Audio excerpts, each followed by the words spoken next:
Welcome to the Liam Senior Show. I know, right? Not another podcast. But here we are. Join this beer brewing, filmmaking, YouTubing northerner as he catches up with friends, interviews interesting people, and shares opinions no one asked for.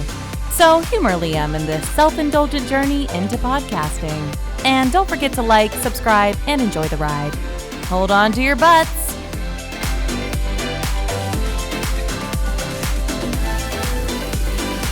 Ash Borland, welcome to the Liam Senior Show. How are you doing? I'm very good, mate. Very good. I'm very hot. So the door is open.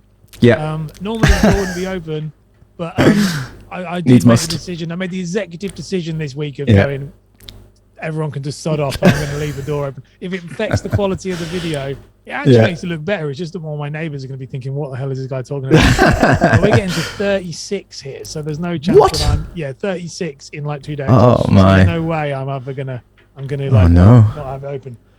The Teesside clouds have descended, and we had a little drizzle of rain, so the temperature's sort of ducked down a bit. But I've still got windows open, they've got the big studio light on, which is nice and hot. Jealous of Teesside lot. That's when, like you say, like Carla being my client. I was chatting to her yesterday, and I was like, not very rarely do I get jealous of people who are up north, and that's not in a snobby way. What I mean is, we've got really lovely weather down here. It's all better, but now I said, right now, Carla, I said, I'd really like to swap places. I can't deal with the heat. I can't deal with the heat.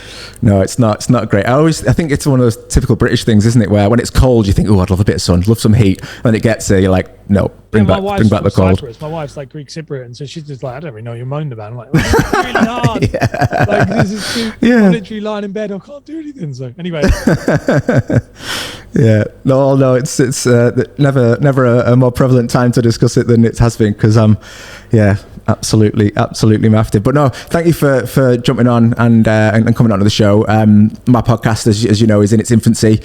Something that I've really wanted to do for a while, and I'm still figuring out. We've already discussed off air a few of the long-winded ways I've done things, and you've already solved a few issues for me. So thank you already. But yeah, you've gone through working with people and the personal brand and their own marketing, and then also now run a channel on YouTube and on Facebook with sort of a podcast. So helping aspiring podcasters to get the most out of it. So how are you finding podcast life, and how did you arrive at that? It's a great one. So I really love podcasting. I ended up in it purely by accident. Really, when I look back at it, like, it was never a thing. It was always a thing, but it was never a thing I really thought of. If someone had told me 5 years ago or maybe 5 years ago, maybe 6 years ago, because I've been doing it 5 years. Someone told me 6 years ago, oh, you're going to have a podcast and you're going to be like, have you like without sounding braggy, but both of my shows have been like top 20 UK. One of them top 10. Wow. UK marketing charts. And congratulations. Someone ever and I'm top 2% globally in the podcast. Like as a podcaster, I'm in the top 2%. That's amazing. Which is really cool. If someone had told me that, I would have thought, nah, I'm smoking, mate. I don't know what you're on about. But no, I love podcasts. I love the freedom of expression within it. Yeah. I love the whole medium of it and the whole way it's being created. I'm a huge video podcast advocate. So I'm a content creator, really. Yeah. Like, if I'm really honest with you, I'm a content creator at the top. Yeah. And then if I specialize down into like 2 micro niches, I'm a personal branding guy. I work with people who need to build their brand, not their business. I mean, they can build their business through that. Mm-hmm. And I think the best vehicle is podcasting. So that's kind of how I've kind of worked out. So I'm a content guy at heart. Like, if you ask me anything about content, I can tell you the ins and outs of everything about it. Yeah. That is too broad. And video content's my passion. But the way that podcasts are delivered is what I love. So I love video podcasts because I just love this. What we're doing now, this conversation, this long form medium that is just not anywhere else. It replaces TV, really. And that's what I love about it. Whereas a 10-minute YouTube video is not really quite the same. No, it's different videos for different needs, I guess. But with podcasting and I'm exactly right. I mean, one of the my business partner Daz will laugh because I've got sort of a borderline obsession with Pete McKinnon, and his business. He was working with Matty Hapoya, and they've got a video podcast, and that kind of opened my eyes to video podcasting, because I think I've finally realised that a lot of the radio stations are playing. I'm getting on a bit more now, and I think the music's not aimed at me. I'm not in the demographic anymore. I'm not really listening to the radio because I want to have a little sing and dance in the car. I'm interested. I want to learn. I want to listen to other people's lives and what they've got going on. But also when I get in the office, we've got, there's TV on the wall. We've got a couple of screens. It's nice to have, especially if you're self-employed, and if Daz is out on a photo shoot, I get to I feel involved, and I see the human side. I get to learn a skill, maybe learn someone's stories, but I feel like I'm there. And I think it's your own TV show. You are choosing what is on your screen. And I think that's a much more modern way of doing it. Absolutely. I'm hooked on it. I've been hooked on it for years, and it changed. It changed my life. I wouldn't be doing this if it wasn't for podcasting. I worked in financial services. I drove every day an hour to work and an hour back because I wanted to work close to London to get more money, that kind of thing. And I would drive about an hour and a half because I live in Cambridge, and we'd go into Hertfordshire. And it was great. And I worked in a estate agency first and then into mortgages. And that whole time that I did, that was like 6 years of doing that. From about year one of a state agency, I started listening to podcasts because I was like, I'm sick of I started listening originally to motivational, videos ebooks on YouTube. And then I started listening to ebooks and like audiobooks. And then I stumbled across Gary Vaynerchuk. Right at the beginning, and when he was just starting to come out of being, he was like, so he'd been on a show with Jamie Alderton, and Jamie Alderton. Grenade J his podcast was my very first podcast, and I love what Jamie Alderton does, and big fan of his, and he's a wonderful guy. And he did a podcast called Mindset with Muscle, and I was really into fitness at the time, and I was a bodybuilder, and I used to listen to that. And it was business and fitness, and he was an entrepreneur that ran for it, and I was like, this is really cool. And then his podcast introduced me to Gary Vaynerchuk, because they were speaking together, and then from there, Gary did a daily podcast, and that's why I'm a very big fan of daily content, because Gary did a daily podcast, and I just was hooked. And I would drive an hour there to work, listen to the podcast, and I'd drive back and listen to it again. And I did it every day. And if you worked in finance, I worked in a state agency at the time. We were doing 6-day weeks, and I worked Monday, Tuesday, all the way through till Saturday, and then I had a Sunday off. So I was driving there and back 2 hours, the same thing. And I did it for like the whole, and I never did anything with it. I just you're just absorbing it. Well, and I never really, I think this is what people often with a lot of stuff I get told about. I'm starting to break through, and people are starting to know me. I've got quite a few people in the US that know me, and like I said before, quite a lot of larger YouTubers. I work with a lot of people in the US and larger YouTubers, not Peter McKinnon level, but not far off. There's a few, and I know a couple of people who know Peter. But, is that just gonna write that down? Laws of separation, exactly. Probably one person who would know him. Most of them are like people I know. They're like 1 million, 2 million subscribers. They're like big boys, but they're like they're doing very well. But that, like, as I say, that took a long time. I've noticed that people say, "Well, how did you get to there?" And it's like, well, it was really like a 10-year thing. If I look at it, I was listening for like 5 years of this show, and that show changed my life, because there comes a moment where the dams have to break, and you're like, I've learned enough now to the point where it started getting frustrating, and you're sitting there going, well, just do this, and then I'm like, but I'm not doing it, so how can I? So, that's what I love with podcasts, and where they've gone and where they've moved and how they've changed and evolved is just amazing to see. Definitely. And I think sometimes when people have projects or ideas, getting started can be the most difficult thing. But for you almost started without realizing, because you were just absorbing so much knowledge, absorbing so much content, and then starting to share that knowledge with your clients, and then thinking, well, actually, why aren't I doing that? What's stopping me? Exactly it. I'm a hyper obsessive. So the way I'm kind of, I don't know, I would love to get diagnosed. I've got like a very high IQ and a very high EQ. It's very weird. It's not very good. Right.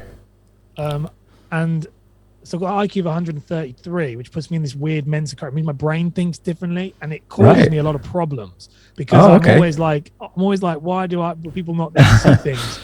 And so with information, I'm like a sponge. And so that for podcasts, I was like, I just, as you say, I was like absorbing it in so much. And then I was like my friends of mine owned businesses, and I wasn't self-employed. I was employed at the time, and I was like, oh, you should be doing this. You should be doing. And then it was a weird moment. The moment came where I was like, I started making content for my own financial services business when I went self-employed, or before I went self-employed. But what I was using is I was using my skills as a content marketing guy at the time. I didn't really think about it, but I was like, well, yeah, you do this. If you listen to Gary Vaynerchuk twice a day, you're going to pick up some stuff. And what started happening is I was using my knowledge of marketing to generate leads for my financial business by helping local business owners. It's like you setting up your equipment right now. It was completely the wrong way around. It was like I was helping people. I was like teaching local business owners how to market themselves online. Yeah. And in return, they would go, Ash, you need to see this guy for a mortgage. It was like the weirdest way of generating leads. And you need to speak to this guy for a mortgage. You need to speak, and it worked. And it was only when I went on a podcast, I met someone called Louise Brogan, and she was on this podcast with me. She was at an event speaking, and it was a mortgage event. But she was like, not weirded out by me, but she was like, this guy is different. Like, what is going on? So after the event, she messaged me and she said, would you like to come on my podcast? Because I think you've got a really interesting story and I want to get to know you more. And I was right at the beginning of this. I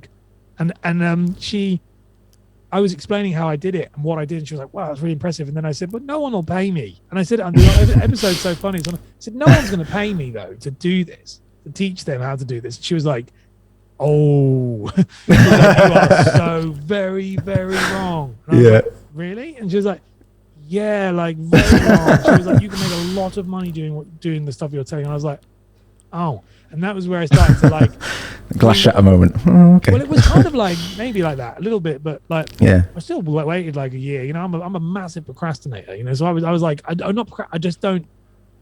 But I'm nervous of making a jump.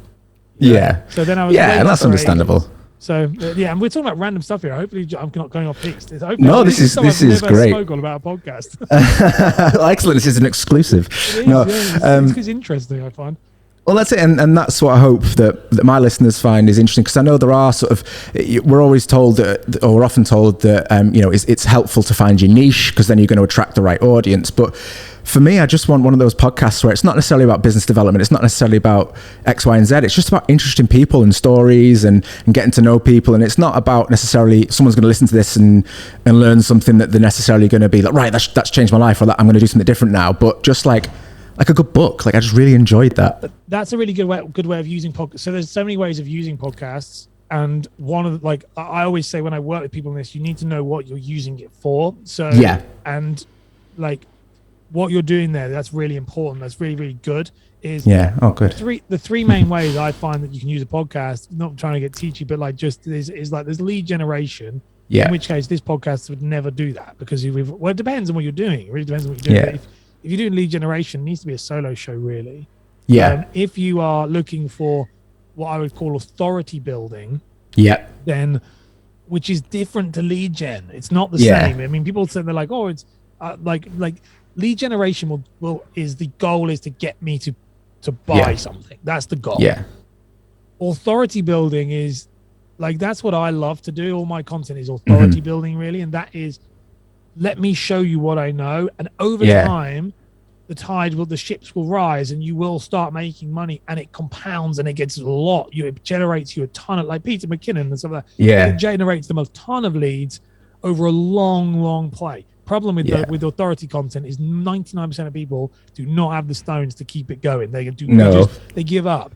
So that's my play. But then the third one, which is my original show, or my kind of main show that was the first one that got me up in the charts, is networking, and which I was doing here, which is, if the pure goal, I said, well, I would speak to people, I'd get on the show and say, what's the goal? And I'm like, the goal is I want to spend an hour with you. That's it. Yeah. There's no other goal. I want to speak to you because you've done more than I have, and I want to learn from you. Yeah. And that was it. And that, when you know that, I reckon most people should have podcasts for that reason. Yeah. Well, that's why people want to listen, isn't it, as well? Well, people do, but some people don't want to listen. But it doesn't matter if they don't. Like, this is the thing with that show. Not your audience. When you're doing a network show like that, it's not about I couldn't care less who was listening, because I'm it. Do you know what I mean? What I mean by that is like, not with me and you. I mean, that sounds really arrogant. Yeah. No, I know what you meant. Is you're here. So if your thing was, I'm not saying it is, but it was like, you know what? that Ash Borland guy, I like what he does, and I'd love to pick his brain for an hour and find out how he works and what he does, and get to know him, and then want him to know who you are, because that's the other thing. So that when I post things, he'll go, "Oh yeah, it's Liam. Oh yeah." Exactly. That's the goal, and at the end of the show, the goal has been complete. Yeah, I have signed many brand deals myself, purely off the back of like with big brands in the US over the last year or so. Like, sponsored posts, sponsored things, very lucrative, off of a podcast interview that got maybe 10 downloads. Because because they don't care about the downloads, they care about the person. So it's and they've seen it. They're one of the 10, so you've got in front of them. And you talked about the authoritative space in the sales. I guess if you build yourself as a subject matter expert or an authority within that space, then the sales and the other things you want will eventually become a byproduct of that, because people recognize you. Like the reason why we're talking to me, I've known, we've known each other and been connected for a while, but I've seen so many of your podcast posts. I've learned so much that you're notorious for telling me off for putting out too much content. I'm just looking out for you. You know what? That is the funny thing. Whenever I post whenever I've done like a big old drop on my YouTube channel, I'm like, wait for Liam's message. But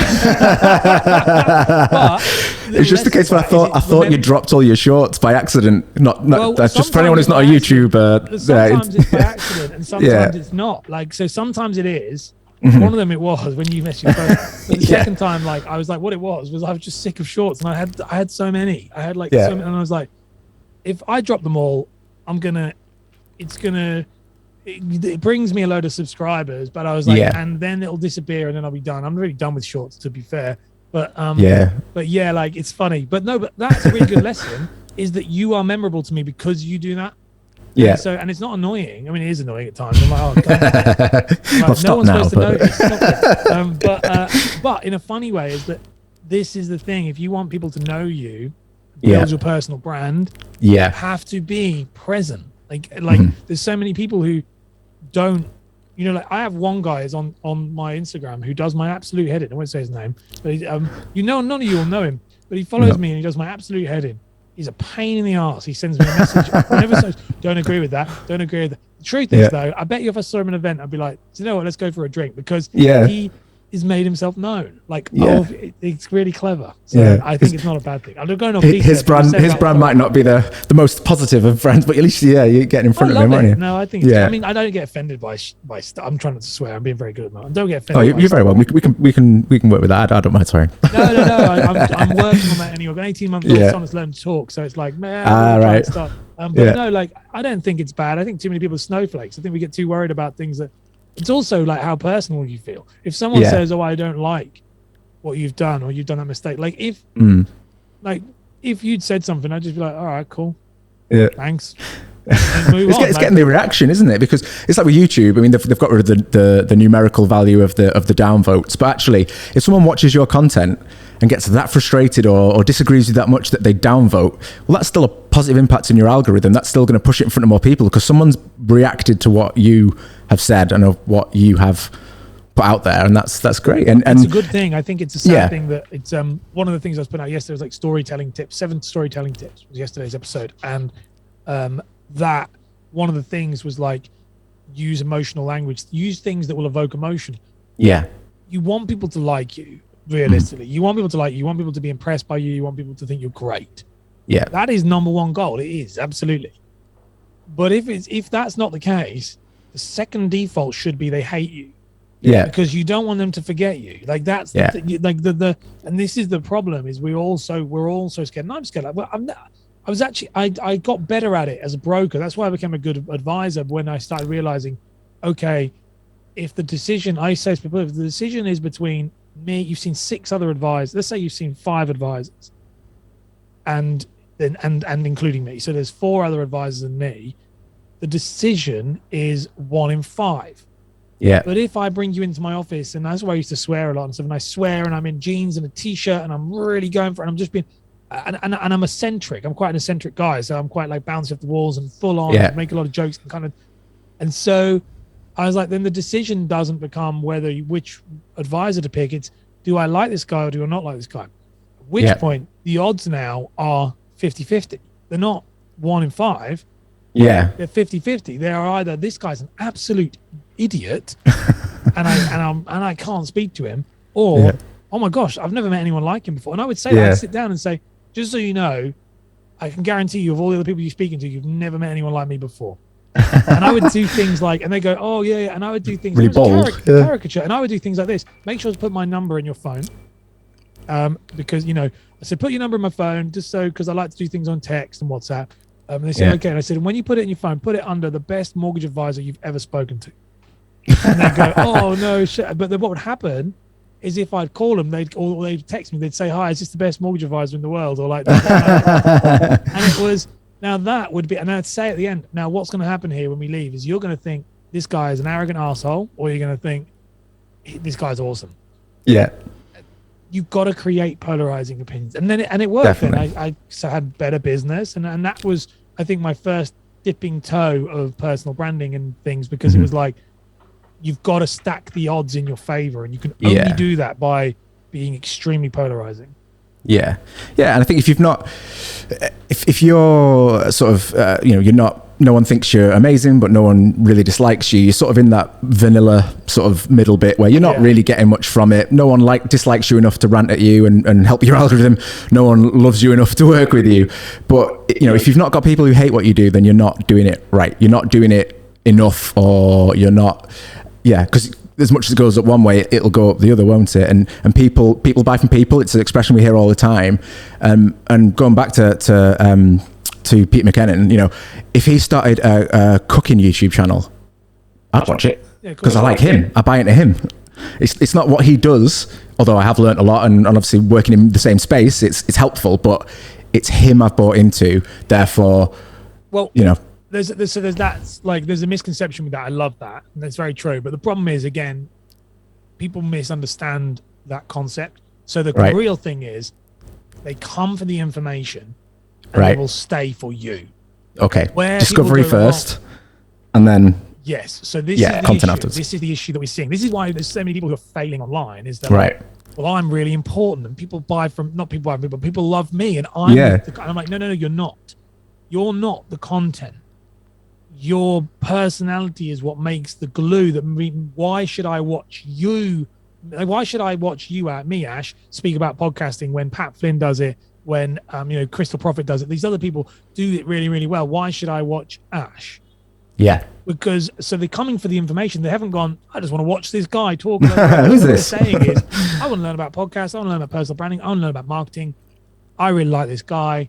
That's the person I'm going to stick with. And they're your ride or dies, and you will. But the issue we have is there's so many people talking about their entire life. Yeah. And they're just like, and then they wonder why no one cares. And it's like, well, because no one cares. I think that's the reality. No one's have you ever had that question where someone says, and you go to someone, oh, you're right, what have you been up to? And you're really thinking, you're supposed to say not much, because I really want to know. And it's that. This is the problem with all this YouTube stuff is, and content stuff, is that people are really misunderstanding that they're not important, but who they are in a weird way. This is what gets me in so much trouble, this stuff, because it goes against again the snowflake narrative of like, well, we're all really important. It's like, no, we're not. You need to give someone a reason. If you want the audacity for someone to sit and watch you for an hour, you better have something good. It doesn't mean good as in quality. It doesn't mean highly edited. Doesn't mean like all that. What it means is you better be valuable. You better actually teach them something. And that from then on, and that's the thing, like the value might be like Peter McKinnon is a great one. Casey Neistat was in a great one where the value was quality. In the mortgage industry, you have Alex Kerr. He's the YouTube guy that does that really well. And his thing is quality. His quality of video is unreal. It's unbelievable. And the reason why he's a top YouTuber for mortgage brokering is because his quality is really high. Yeah. That's his little thing. But the amount of people who try to copy him, like, no. If someone needs to know, can I get a mortgage if I've got a limited company? They're not going, oh, look at the color grading. They're going, I need to know what that is. But they will stick around if they like you alone. And I've seen that happen. I have people follow me still from my video, like from my mortgage video days, like 5 years ago. People still literally go, oh, I love your stuff. I'm like, really? Which stuff? Which bit? What brought you here? And a lot of people who followed me from that who were not interested in mortgages, but they were like followed because they liked it. Like, again, like it's weird. It's weird, but no, it's a funny one. It is, and there's no blanket sort of generic response or answer, because if there was, everyone would be doing it and everyone would be doing really well. But it's very easy to start. It's very easy to try. And I feel like if you are thinking of starting a podcast, or you've always wanted to, or you want to start a YouTube channel, start and figure this out along the way. Don't spend months, years, whatever it is, thinking about how you want to, because that'll change and your content will change and evolve and grow as you do. But it's, I guess I watched a Gary Vee short yesterday, and he was talking about, that the big companies are all concerned that people are going to start to, not be wanting these big jobs anymore. They're going to start to, try and find their own thing. But he said, but it's not just worrying about that. Worry about the ones that aren't even going to bother applying. They're not even going to have these jobs in the first place, because they realize, they might not ever get to, £1 million or, become millionaires, but they might make 50, 60, 80 grand a year. And that'll be online amazing. Now, like, you can make a lot of money. But you can make, like, and I'm not a big six-figure proprietor. As in what I mean, people talk about. But if I'm really honest with you, like, I'm not lazy. It sounds really bad, but I don't work very much. If I worked hard, I could probably make multiple six figures in a digital world. You got everything you need. I said it to my dad. I was like, I was working in finance, and I was like, and it was a false set. It's like a false economy. It was a false thing. It was like, if you work in finance and you work really hard, you'll be able to make 80 grand, 90 grand. Wow. And then which by the way, is a lot of money. This is my thing that frustrates me in this, from being in the financial service industry, is people talk about money like it's easy to get. And they're like, like, if you're not making 60 grand a year, then you're even a loser. And you're like, well, when you do people's mortgages, the average salary is like 30,000 and the average household income is like 35. So I have this conversation with a lot of people and a lot of clients, and we need to, like, dispel this myth. But the reality of it is, with the internet, in the traditional job, no, you can't do it. But in the internet, you can make a lot of money. If you're really entrepreneurial, you can make boatloads of money. But if you are like me, I'm not very entrepreneurial. I'm really un-entrepreneurial. People think I'm like, like, people call me, I get it often, like, and this is not like about bragging, it's in the worst. I hate it. They're like, you're a high achiever. I'm like, no, I'm not. I work like 15 hours a week. And they'll go, you're an entrepreneur. I'm like, no, I'm not. I literally run a business out of my shed. Like, I am the only guy in my business, and I don't have anyone else because I don't like the stress. I don't want the stress of someone else relying on me. So it annoys me with that. But what you do have, if someone was pretty switched on, they could make a full-time salary in part-time hours and live a life they want to live. Like, and that's what, you spoke about this off air. It's like things like your life switch.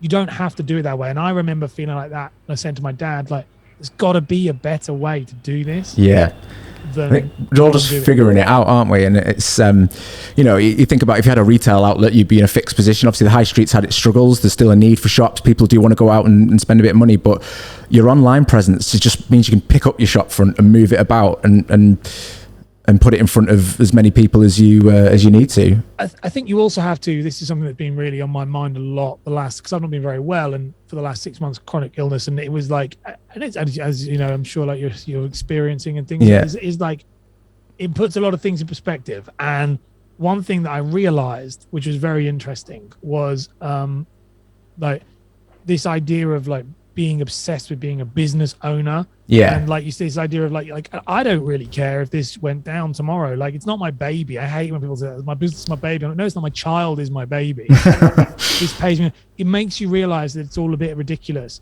Like 3 to 5 years ago, 3 years ago, I was doing mortgages. Now I'm doing this and speaking to all these people, and which means that if it all went down tomorrow, oh well, because I could get it back again. I think there's a lot of weird scenarios that's not being, as you say, it was moving around your business. There's too much people are and also connected to what they, or not connected, overly obsessed with what they do.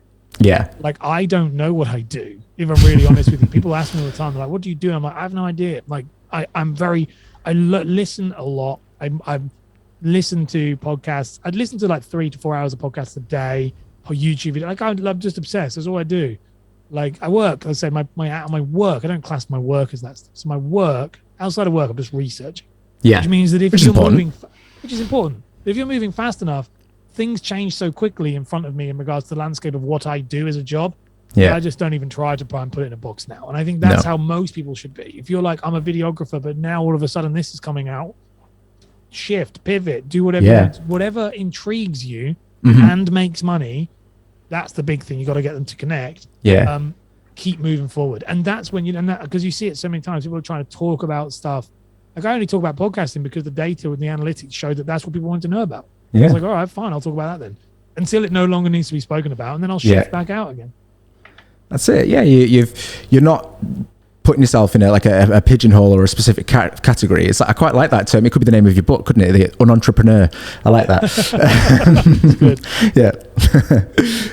And I think particularly, I think when we've been to school and things, it's get a job, get a salary. You know what's coming in. That's how you kind of work around that. But I guess, I've got a son who's coming up 18 months as well. My daughter's just over 3, and I've got this vision that they're not going to have a job.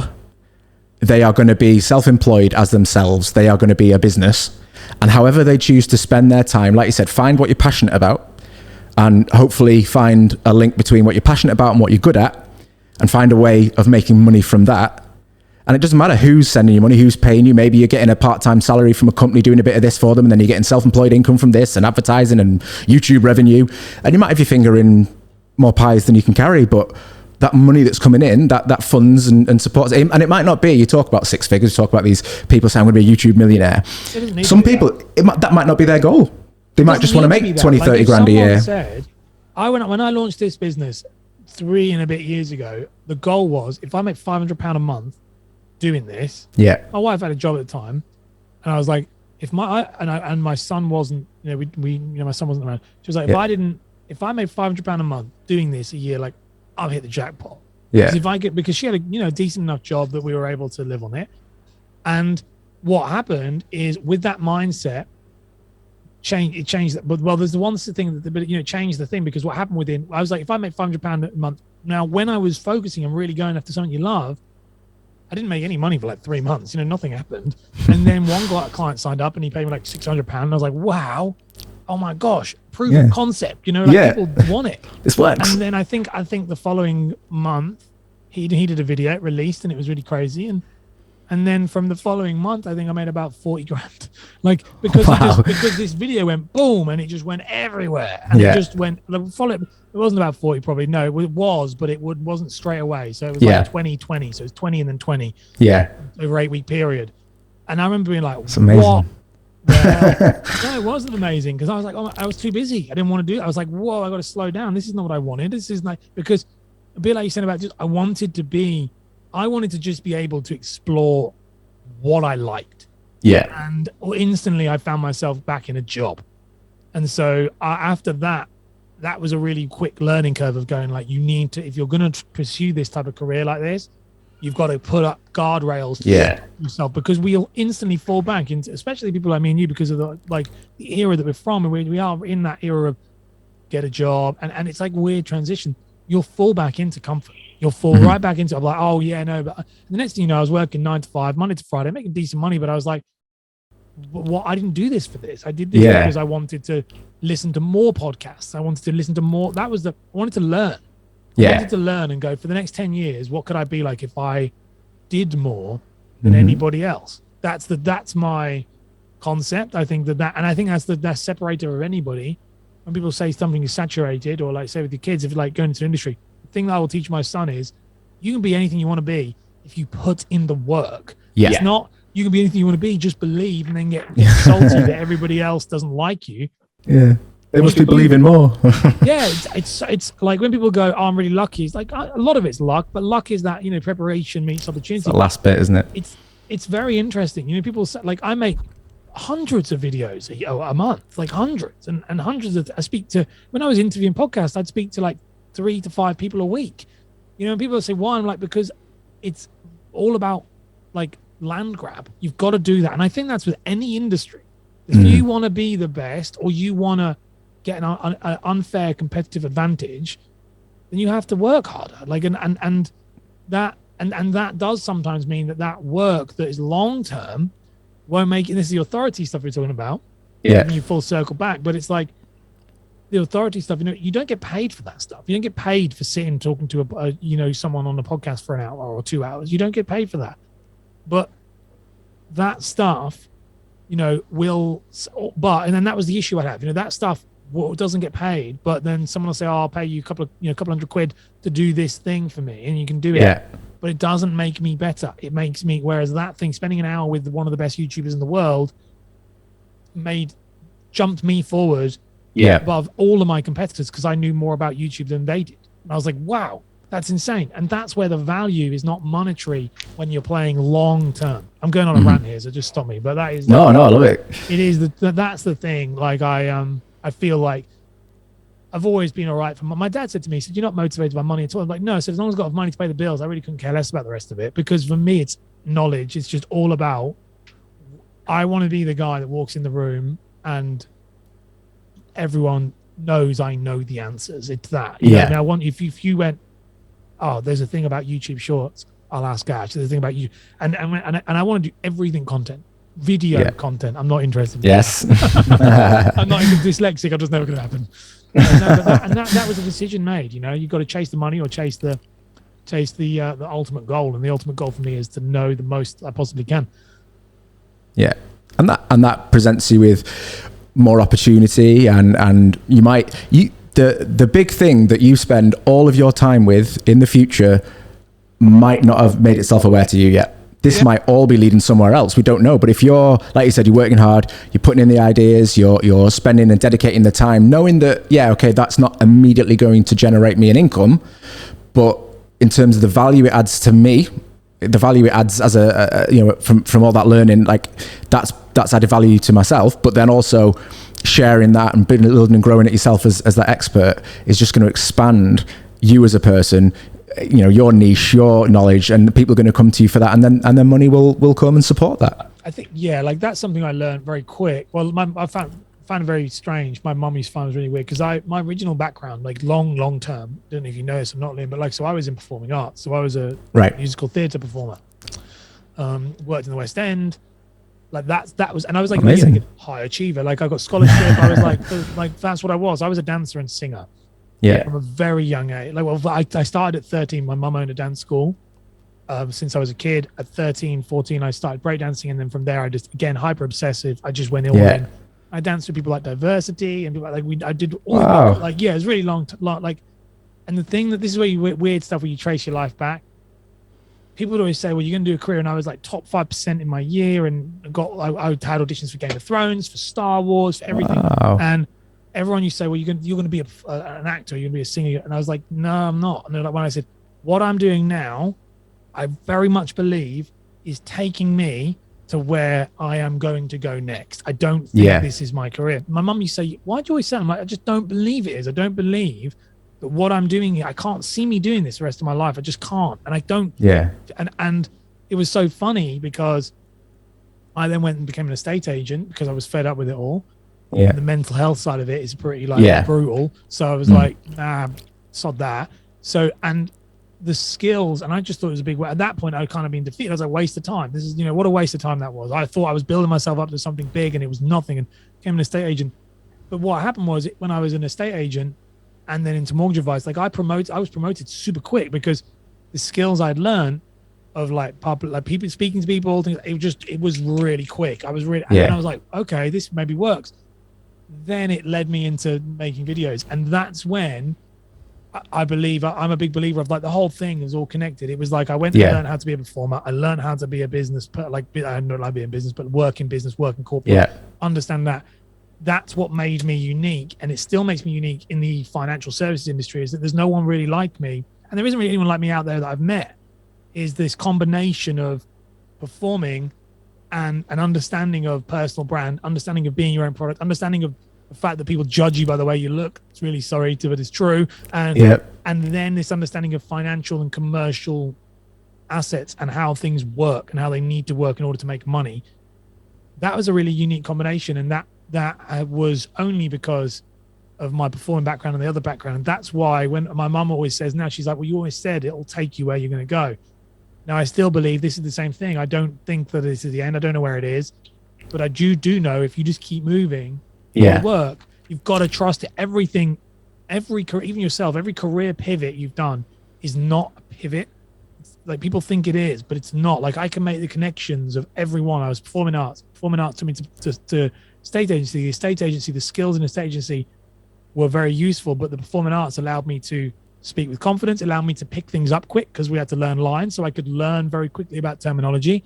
When it came to mortgages, I was able to present and to perform because it was in an appointment.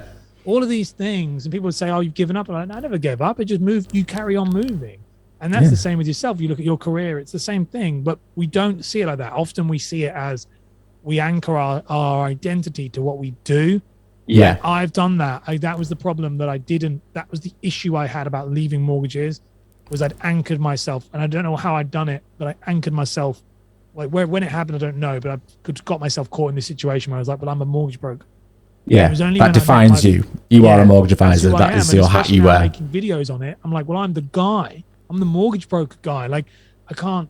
That's who I am, and I'm not anything else more than that." And that's when it was a weird thing of like speaking to my wife's an ex ballet dancer and stuff, and she was like, "You're like not that at all. Like you're so much more to you than that." And that was a weird kind of breaking the chains feeling. And I don't know if you felt like that moving into finance yourself and moving into what you're doing.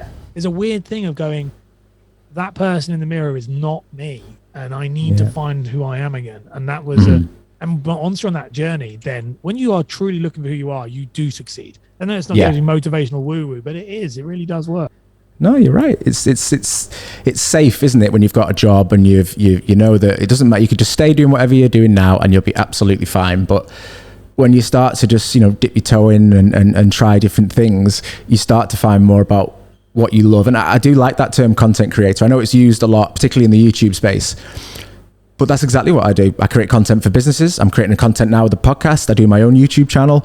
I just like to make things and share them with people. And I guess I've not necessarily drilled down in terms of my planning and sort of, concentrating on what is actually going to help me to grow. At the moment, I'm just making stuff and chucking it out there and hoping people enjoy it, which is great. But because I enjoy it so much, I want to do it more, and I want it to become a bigger part of my time. So learning more about it, learning from yourself, watching your videos, watching the guys we've already discussed, and the guys in that YouTube space. I'm perhaps not learning quite at a rate that you have, but I'm picking stuff up all the time, and I'm enjoying it. It's not a competition. Oh no, not at all. I'm a weird guy. Like I'm weird. Like I do mean that. Like as people think I don't like. That's when I had this IQ test, like literally like a couple of months ago, and it was really good because it made sense. Because I got this test, I'd never done an IQ test because I've been dyslexic, so I thought I was stupid, and I was like, nah. And then I did this, but I've always felt like I think different. And I was like, why? Yeah. Like I'll say something, and people go, "Oh, I hadn't thought about it before." And I'm like, how? Like, surely. How did you not think of that? But so it's that's when I had this test. I'm like hyper obsessive, and that's when I did this test, and I did it with somebody, and I spoke to a consultant about it afterwards, and they were like, "Yeah, no, that's this. Your brain is wired differently, puts you very high percentile, puts you in this top 2% globally for like." Intelligence. I hate that word. but it made me realize, okay, well, that's why I'm willing to do those things, and because I've always struggled with that. I'm like, why do people not? But then there's a lot of things when you think, like when you do when you work the way I work, you give up on a lot of other things. There's so many. I don't drink, I don't smoke, I don't socialize, I don't do anything. Like I don't do anything, and it's not. And I have no problem with that. But look, like some people, when I speak to people, Carla being someone we both know, like Carla's like, I don't understand why you do this, and I'm like, well, I don't understand why you don't.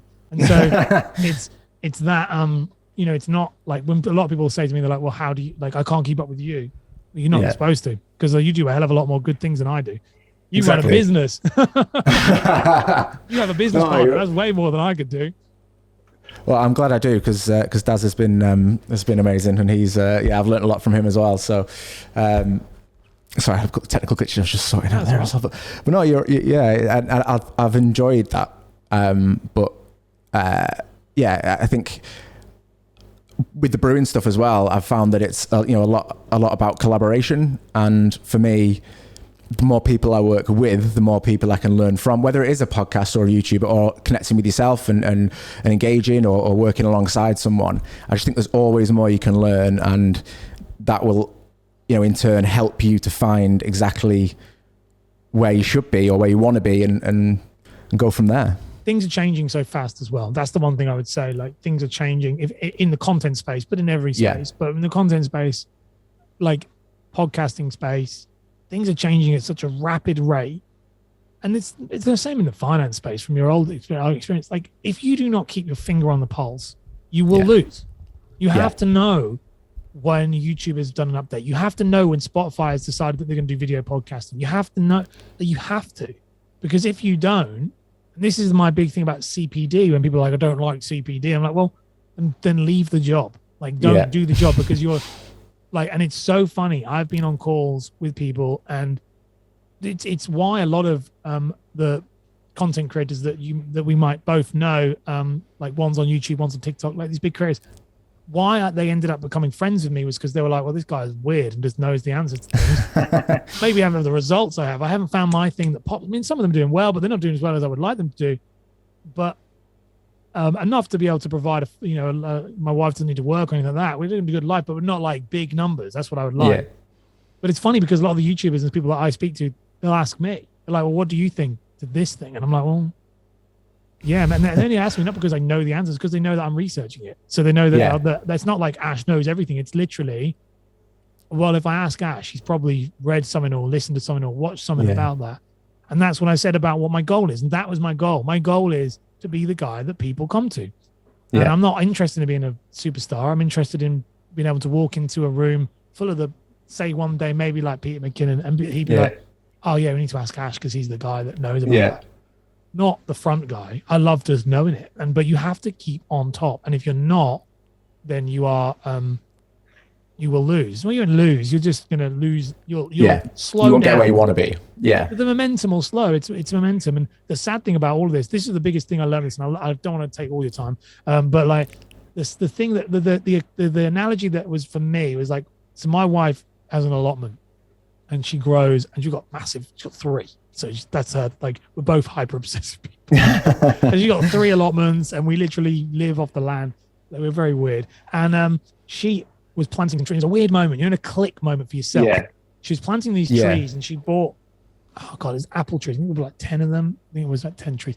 She planted them in and I was looking at them and she was planting them in and I was like, this is just the same as content. I was looking, I was like, oh my gosh. And I thought, and what I said to her, I said it afterwards to one of the people from Think Media. I was chatting to them and I was like, when you plant a tree takes 10 years to grow. Yeah. A tree takes 10 years to grow. I said, so I do lots of, I make content every single day. So every video you give, every podcast you put, that could take, let's say it takes 10 years to mature, to really build your brand out. I was like, if I plant 10 trees, it doesn't speed up the growth of the tree. And this is the thing that people seem to misunderstand. Yeah. And this to Gary Vee, I was like, if I plant 10 trees, and my wife did, those trees don't grow in a year because there's 10 of them in the ground. Yeah. Do you see where I'm going with this? It's like they don't grow with and this was really great analogy. It's a really great analogy. And I was like, they don't grow. They don't all of a sudden, because I planted 10, everything just speeds up, which is what we think when we post content. I do daily content, but because of this, what will happen is in 10 years time, I'll have 10 times more fruit.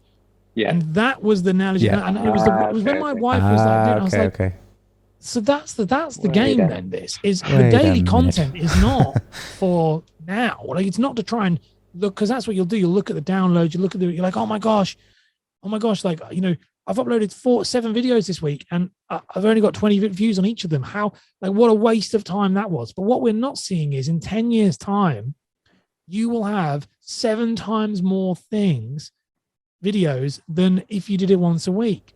At which point you're going to have way more fruit, because what's going to start happening is, and that's the Gary Vee thing, why he's becoming so big. And he doesn't talk about it like that, which is really annoying. Why he's becoming so big now. And it feels like over the last couple of years, he's just getting bigger and bigger. And it's becoming, every year he becomes like 10 times larger than he was the year before. It's not like it's not like small incremental. It's like boom. But he's been doing it for like 8 years. Yeah. And that analogy, that was like a really weird click moment. And I was like, that's how we have to see it. And I was speaking to some of the guys thinking about it, like going, this is what needs to be done. As they were saying the same thing, but I was like, this analogy, because I don't know about you, it's upload 10 TikToks a day because it'll speed the growth.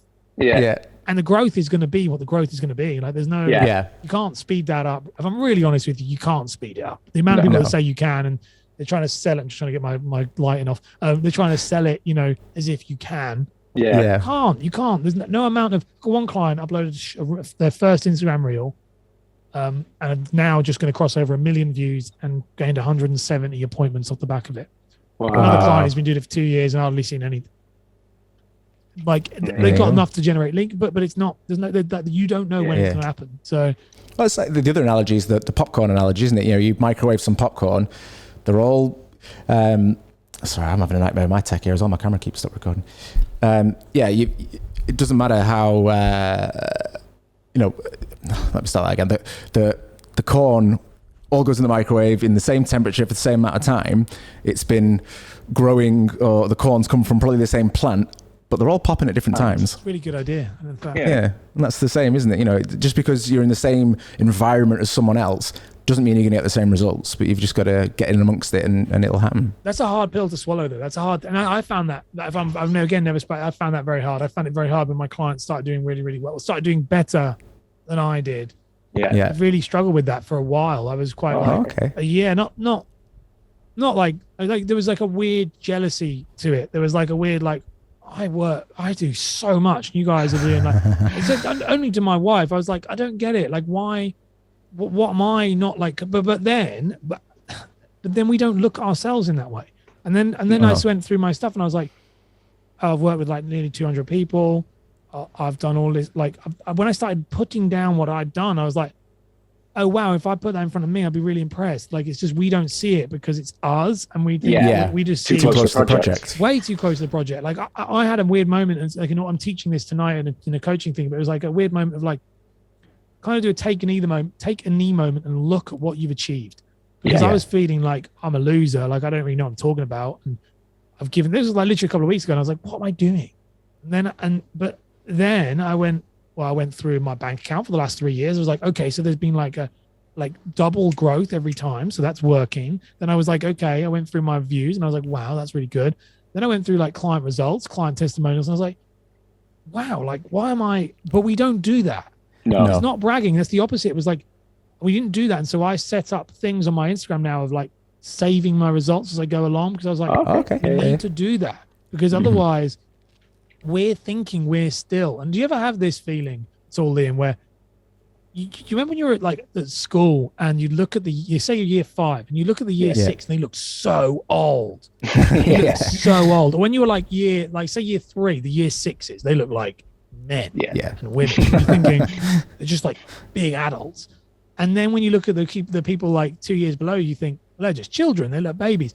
What you notice is they never change. They always look like adults. They're always, if they're a couple of years older than you, always feel like they're way older than you. And if they're you see an 18-year-old and you think, like I see 15-year-olds now, 16-year-olds, and I think, oh my gosh, what was I doing at 16? And they look like that. Like, there's no way. Like, that's mad. Like, that was so quick. But it's because we don't see it. You don't. I don't know if you ever. I look in the mirror. I still see the same guy I was when I was 15. I don't look different. And if I look like now when I was 15, then people would be quite scared. Like, but we don't see it when it's us, and it's such a weird scenario. Yeah. I think with that, I think I can't remember where I picked up on a podcast or something where it was like, if you went back 3 years. I mean, let's present day Ash. You've got aspirations, you've got goals, you've got where you want to be. But 3 years ago, Ash is looking at you thinking, I'm smashing it. This is exactly what I wanted to be doing. Yes. But you present day is like, no, I need to do more. I'm not there yet. And I always, the analogy for that, I love that. The analogy for that one was because I was really into bodybuilding for a long time and being competitive. And I got into fitness. This is so funny. I got into fitness because I really working out. I was always fit because I would like dance and sing. But I got into fitness because I watched Twilight New Moon. And what's his face? Jacob took his top off, and I remember going, "Oh my god, I want to look like that." And that was my first initial. I'm going to work out. And what's funny is, as you said, the goalposts, me and my wife talk about the goalposts shift. And as time went on, I always was like, well, I want to be like that guy. But the target moved. Then it's like Zac Efron, then it's like The Rock. And in the end, like when I was in my biggest, like I watched New Moon and I was like, what? He is tiny. Like he's got no definition. And I was like, he's like 72 kilos. And at the time I think I was like 94 kilos. And I was thinking, wow. And that wasn't like oh my God, why do I? It was like whoa, how has those because I was like, I never thought I still was thinking I wasn't. And that, to be fair, that was what stopped me working out, because I was like, I'm getting too big. I don't want to do that. Like, this is not the goal. Like, because sometimes as well, we forget the goal. We're like, why did I do it? I wanted to look good. I didn't want to look like a monster. And then it's like the same thing as this. It's like, I wanted to be, there's so many times where I've woken up and gone, I didn't want to do this. This is not what I got into it for. And that's what you say. It's never enough. And that me and my wife both tried to really work on that. We're simple living, we're minimalist, and we very much tried to focus on that, of like trying to be like, be happy with what you have. Gratitude is important. And real gratitude, not spouting it like, oh, we're going to be grateful because it makes people think I'm good, or makes me feel like I'm like, genuinely, if I lost my job tomorrow, everything's fine. Like, I'm not bothered. Like, and there was that's been hard, to get to that point. But like, we don't, we literally don't, we have one cup, one bowl. We like literally live completely, we're Buddhist as well. And that's all because of this thing. It's this goal of trying to get rid of it, because that's the stuff that I find stops us. It stops all of us. It stops us. Our biggest hurdles and our biggest demons that are going to stop us from reaching our careers is ourselves. Yeah, I think the word greed, I think, is often used in scenarios like that, where you think, I'm greedy, I want more of this, I like this, I need it all, I need to be the best, I need to be this. But actually, if you're just greedy for happiness, there's nothing wrong with that at all. Well, that's what you have to address, those emotions. That's what I say about clients. When, like, a year and a half ago, when they started to really pop and like they were doing really well, I was like, well, what?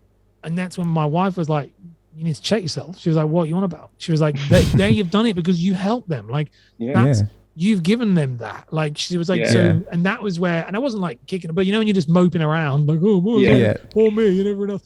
That's what it was. It was like, no, like, that was a shift. That was like, no, celebrate their wins, because every win they have is a win for me. And that's where, and I think that's where, and my life's been so much better since shifting into that kind of concept of, like we say, we became Buddhists and all that, but it started off with meditating, and then it just went into this, like, we want more of it, we want more of it. And we became Buddhists and minimalists. And that's why I shaved my hair off. Everyone was like, why'd you shave my hair off? And I got rid of all my hair because it was like, restart, do the whole thing. And I like that. Best decision I ever made, mate. Everything is so much easier. with content and stuff, everything, because it's super efficient. You don't, I don't worry about things in the same way I used to. And it takes a journey or a path that you go down to discover that. And I really do feel like we're cut from the same cloth. We've got very similar backgrounds. We've got similar aspirations. I've got my little Buddha up there. I've not quite shaved my head yet, but I am trying to meditate. And you don't have to. No, that was it. That was all.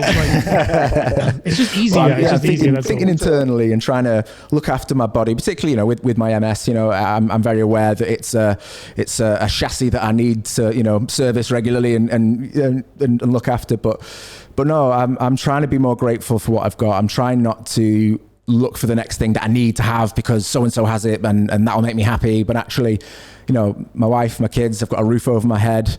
I've got job. I've got a business that's like, it presents opportunities for me. And that's what I should be grateful for. And that's, trying to remind myself of that has been a real change in my mental health. And particularly over the last couple of months, my wife would tell you, I've been like a different person. I've not been this, mopey, sort of, unhelpful pain in the backside. I've actually just been enjoying myself, been happier, been more helpful, and that accelerates, that snowballs, because the more happiness, the more of this I do, the more happier I become. And it's an amazing way of like, the thing that I find with that is this idea of like, for me, I was very stressed. I get very stressed. I get very highly strung about things. I get very like, and because I'm because of the way I am with obsession, it can cause me it definitely did for a lot of my life. Like, it's like breaking points. You know, I'm so high and strong. I'm like because I'm the guy that would just do so much. And I would get very annoyed that other people were not doing this level of stuff that I would. I don't mean like ability. I was like, why would you not be? You know, work starts at 8. Why are you not there at 7:30 to make sure that, or 7 o'clock to make sure that you're ready? And why are you not going to the gym first thing in the morning? Like, I was getting very wound up. And if things would break or go wrong, that would just trigger me off like you wouldn't believe. And you know, like anything, you know, and so, but now, like, it's so funny because now, and I'm a big Star Wars fan, and I find in the recent Obi-Wan Kenobi series, there's a scene. I was really weird, like with my. How is it? I'm yet to watch it, and I love Star Wars. I won't tell you the whole. No spoilers. Where he says, and like, I've had a lot of health complications the last 6 months, been in and out of my knee and stuff, and the reality is, it's not forever. It's not going to be forever. It's a certain thing. And I watched this program, this scene, and something's going on with Obi-Wan. Everything's going bad. And someone walks in and she says, this character walks in and she says, is everything okay? That's what she says. And he says, I love it. And it was just so silly, but he just turns to her and he smiles and he goes, it will be. And and I loved that. And I had to stop it and watch it again. And I was like, what? I said, that response is and I was and that has helped me so much because and I mean, there was other stuff before that, but it was one of them before as well was a Tom Hanks guy, and he said the best advice he was given was on an Actors Round Table, and he said the best advice I was given was when things are bad, someone said to me, he said, don't worry, when things are bad, he said, remember, this too shall pass. Yes. And then he said, and then he went, but then he also said, remember, when things are good, this too shall pass. And I remember hearing that and thinking, excellent. That's really good, true. And I that's helped me so much, to the point where, like, my son will smash something in the house. Okay, fine. My wife rang and said, I've just smashed all of the lights. We had the chandeliers up in the house. And she said, I've just lifted a pallet up, and because she's got a pallet in the back garden to plant stuff. She said, I've smashed all the lights. I was like, all right, cool. We'll just buy new ones. Are you okay? I'm fine. The light's not. Oh, that's okay. I'm sure we're okay. Yesterday I lost my AirPods, the AirPod charging thing. I dropped it off at Tesco. Dropped it at Tesco's, must have. And again, normally I would be like, oh, and I was like, my wife went, you're right. And I said, oh, I've just lost the AirPod thing. She was like, oh, okay. And I said, well, she said, we'll look for it. And I was like, no, it's not here. I said, I'll just buy another one. And it's not just buy another one. But what I mean is, it's like, don't allow things that are a problem. Or material. And that, for me, and being in A&E has been a life changer for that, because the amount of people in A&E are freaking out because they're not being seen. I'll just sit down and go, okay, cool. Got me here for longer than 12 hours, so it's not a big deal. Like, and I can do. They know I'm here. They know what's wrong. They're working on stuff. Exactly, and it's, my gosh, life has been so much more peaceful. So much more peaceful for that, and I think that helps with work, because it helps stop me from focusing on the views, because I find that very hard. The views, the downloads, and they're good. You know, my podcast gets the most, but again, this two shop, like, it will pass. It's gonna die off. Everything dies eventually. Well, it's a similar mantra that I've tried to live by, is that it'll be all right in the end, because if it's not all right, it's not the end. Exactly. No, that's a brilliant thing. And it's almost that similarity with the this too shall pass. Like, don't worry. You're heading in the right direction. You're going to be okay. As long as you're okay, stuff is stuff. Yeah. But that was the thing with the medical stuff. We kept thinking it was cancer stuff. It's not. But that was my dad said, you're happy about it. And I was like, yeah. And it was something else, chronic something. And he was like, what? Why are you so happy? I said, it's not cancer. I was like, what? Every time I walk in there and I think they're gonna say it's not. So it's fine. Like, I don't, anything else, if it's chronic, then I can deal with it. You can deal with it with diet. You can deal with it with sleep. You can deal with it. It's not fatal. Like, that's the most. I don't want that word. If it is, then again, and that's when, and going to the end, if it is, I'll deal with it. It's all this stuff, and I think it's the same with work, with content, with life. And that's what, you know, I'm conscious we've spoken for so long, which is bad. That's been so interesting. I'm really enjoyed it. It's been great. But I know you might want to wrap up. We can chat afterwards as well if you want to, but I know you might want to do a wrap up so that you can I can stop messing with this record button that's not working. But no, you might even find this as well with obviously having a young son. I've been reading a lot of children's books, and a lot of the morals of stories are things we should still be, got Kevin the koala who could. He's so worried about what's going to happen, and then it happens and it's fine. And there was the whale that wanted more. He's collecting all this stuff, and then he realized actually the more he gives away is better. And I'm thinking, am I learning or is my child? Well, that's really important. That's a really good point, because there's Alex Hormozy. Do you know Alex Hormozy? So he's like, you check him out. He's a big YouTube sales guy at the moment, doing really great content. And he's like worth, what is he worth? I think he's worth 400 million, something like that. He's very big. He's very big. Yeah, he's really successful. Yeah. And he is talking about this, and he says, I get asked all the time, it might be 140. Might be very massively quoting him wrong there. 140 million or 400. It's one of the two. Wow. Yeah, both are pretty big. Hell of a lot. He says often, he gets asked all the time. He was like, "What?" This is something I'm very happy with. But he was like, "What is how do I get become a millionaire? What's the success? How do I reach a million?" And he's like, "You do the same thing." He said you go to these events, and this millionaire will come up and they'll go, "This is how you do it." And he said, and they'll teach it. He said, and then everyone was, "Oh, it doesn't work." And he said, "No, what becoming a millionaire, being successful at something," he said, is doing the foundations, learning the foundations. He said, and then never stopping the foundations. He said, it's really simple. He said, all you need to do is learn how to do it, learn how to systemize it and process it, learn how to speed it up, then learn how to scale it. He said, to become a millionaire, you just need to keep scaling and putting in everything in place. So if it's scaling and now we need people, bring in more people to be able to scale it. He said, but the system is the same. He said, and this is the people, he said, we're always looking at when we reach this level, what is the next step to make us, and he said, and there is no next step. If you want to be fit and healthy, you need to work out more and eat less food or eat less crappy food. And it's exactly the same with your children's books. The stuff that we are teaching our kids, we should still be doing. But we don't. We become 100%. Adults and we're too grown up for that. And I'm like, no, we're not. Because we've all got massive mental health problems. We're all riddled with issues.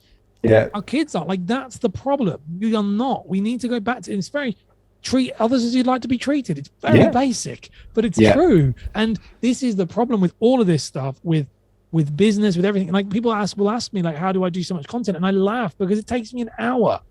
Why? Because I've found a system and a process that I can speed up and is 100% scalable.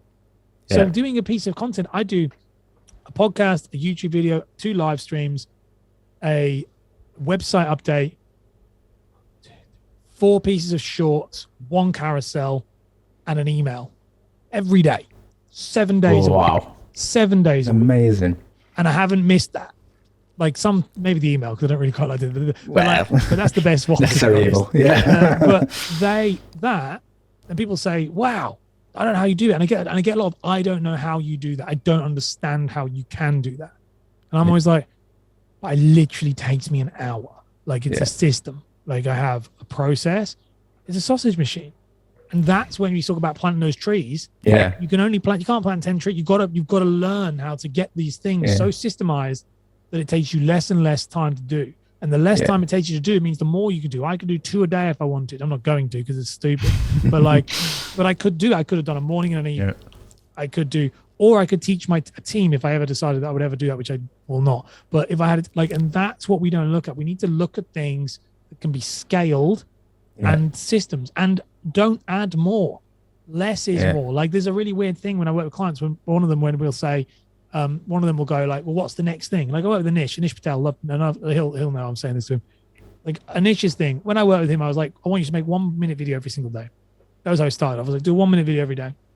He said, well, I want to do all these things. I said, nope, 1 minute video, upload it to one place, upload it to Instagram. Yep.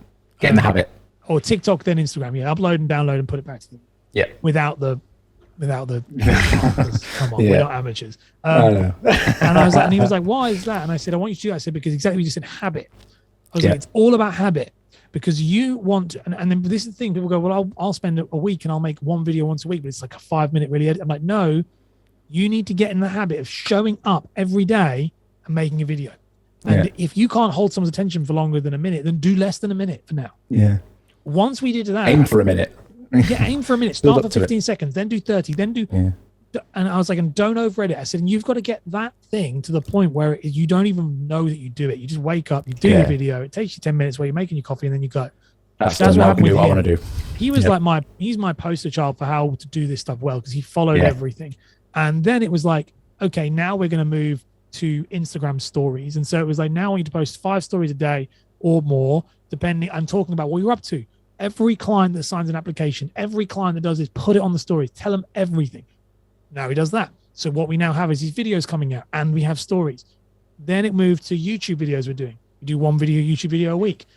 Now we've moved to YouTube. And what was starting to happen is these systems and process. And he came out to me and he was like, what's next? And I was like, nothing. So you're doing so much more now. I said, the next thing is to try and get this to take less time. That's it. Yeah. Now it's to get it to make less time. Try and get it to be less time. Don't over edit. People go, well, no, now we learn how to color grade. Different with what you guys do. You're a production company. That's a different thing. But when you're like, average Joe, I'm going to I need to color grade it. I need to have something happen every 4 seconds. No, you don't. Yeah. No, you don't. Done is better than perfect. That's what Done is better than perfect. Exactly. Yeah. And it's this learning when to stop. Saying, okay, now you stop. Yeah. Don't keep planting trees. Just plant, like, because you also reach a level where you're posting an obscene amount. So anything, I don't personally feel like, but what I post, I've tried it. I've done more than that, than what I'm doing right now. It doesn't work, or the payoff is hugely reduced. Yeah. It doesn't make sense. So twice the time doesn't get twice the reward necessarily, does it? To a point, it does until it reaches a point, and then it tips, and then it's like, yeah.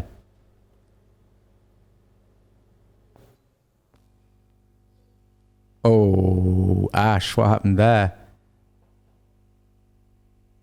Oh, mate. Well, right, guys, I don't know, what's going to happen with this. You've just, if I've used any of this footage, you've seen that we had a big power cut, and hopefully the recording for Ash has saved and recovered. Otherwise, we're in trouble. I've got the audio. We can figure it out. But yeah, I hope you enjoyed it. If you have been watching on YouTube and it's been successful and it's worked and we've saved it, then do hit that subscribe button and give the post a like if you enjoyed it, and subscribe to wherever you get your podcasts from, because we're going to be doing more of these. Definitely getting an appetite to do more, having spoken to Ash. So yeah, thank you for checking it out, and take care. Don't forget, if you want to see Liam and his guests, head over to the YouTube channel and don't forget to subscribe. Well, thank God that's over.